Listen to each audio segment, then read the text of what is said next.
పూజ్యులు గౌరవనీయులు స్వర్గీయ శ్రీపాదరావు గారి యొక్క జయంతి సందర్భంగా వేదికపై ఉన్నటువంటి గౌరవనీయులు శాసనమండలి చైర్మన్ పెద్దలు గుప్తా సుఖేందర్ రెడ్డి గారు, మా ప్రియతమ నాయకులు, ఒక సామాన్య కార్యకర్తను ఇలా రాష్ట్ర మంత్రిగా నిలబెట్టినటువంటి మా ఐటీ శాఖ మాత్యులు శ్రీధర్ బాబు గారు, మా శాసనమండలి డిప్యూటీ స్పీకర్ బండ ప్రకాష్ గారు, వేదికపై ఉన్నటువంటి పెద్దలు, బలహీన వర్గాలకు సంబంధించినటువంటి శాఖ మాత్యులు పొన్నం ప్రభాకర్ అన్న గారు, పూజ్యులు జయమ్మ గారు, వేదికపై ఉన్నటువంటి ఎంతోమంది అతిరథ మహారాజులు, గౌరవ శాసన సభ్యులు, శాసన మండలి సభ్యులు, వివిధ హోదాలో ఉన్నటువంటి మా కాంగ్రెస్ పార్టీ కుటుంబ సభ్యులు, ముఖ్యంగా మంత్రి ప్రాంతం నుంచి పెద్ద ఎత్తున వచ్చినటువంటి శ్రీపాదరావు గారి, శ్రీధర్ బాబు గారి యొక్క అభిమానులందరికీ కూడా మీ లక్ష్మణ్ కుమార్గా మనస్ఫూర్తిగా నమస్కారాలు తెలియజేసుకుంటూ,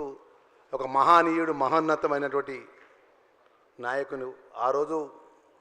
మేము ఎన్ఎస్ఏలో పనిచేస్తున్న సందర్భంలో నేను కానీ, రాజు ఠాకూర్ కానీ, వారు ఒకరే అపోజిషన్లో ఎమ్మెల్యేగా ఉన్నప్పుడు, మేము విద్యార్థి దశలో ఉన్నప్పుడు మా రామగుండం ప్రాంతానికి సంబంధించిన అనేక సమస్యల విషయంలో నేనున్నా అని చెప్పి పెద్దలు శ్రీపాదరావు గారు ఉమ్మడి కరీంనగర్ జిల్లాకు సంబంధించినటువంటి కాంగ్రెస్ పార్టీకి అండగా, ఈ రాష్ట్రంలో కాంగ్రెస్ పార్టీకి ఏ కార్యకర్తకి, ఏ సామాన్యమైన వ్యక్తి కష్టం వచ్చినా నేనున్నటువంటి ఆ మహనీయుడు ఈరోజు వారు మన మధ్య లేకపోయినప్పటికీ,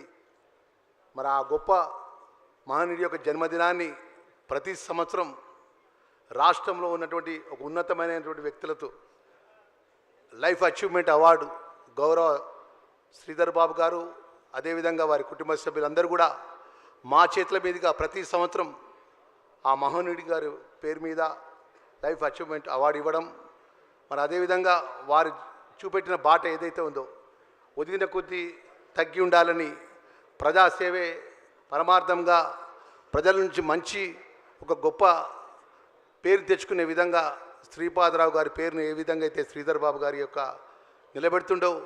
మా జిల్లాకు సంబంధించిన అనేక అంశాల్లో కానీ ఈ రాష్ట్ర ప్రజల పక్షాన నిత్యము ఒక శాసనసభ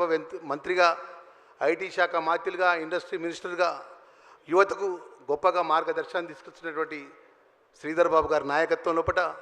ఆ మహనీయుడు శ్రీపాదరావు గారి యొక్క జయంతి కార్యక్రమంలో రాష్ట్ర మంత్రిగా మరి ఈరోజు పాల్గొనడం, ఆ గొప్ప మహనీయుడి యొక్క చేసిన ఏదైతే చిరస్మరణీయ ఒక గొప్పతనాన్ని గుర్తుకు తెచ్చుకుంటూ మరొకసారి మనస్ఫూర్తిగా అందరికీ నమస్కారాలు, ధన్యవాదాలు తెలియజేసుకుంటూ ముగిస్తున్నాను. Thank you very much. ధన్యవాదాలు సార్. నిర్వాహకుల పక్షాన గౌరవనీయులైన మంత్రివర్యులు అడ్లూరి లక్ష్మణ్ కుమార్ గారిని ఆత్మీయ సత్కారం అందుకోవాల్సిందిగా రిక్వెస్ట్ చేస్తున్నాం.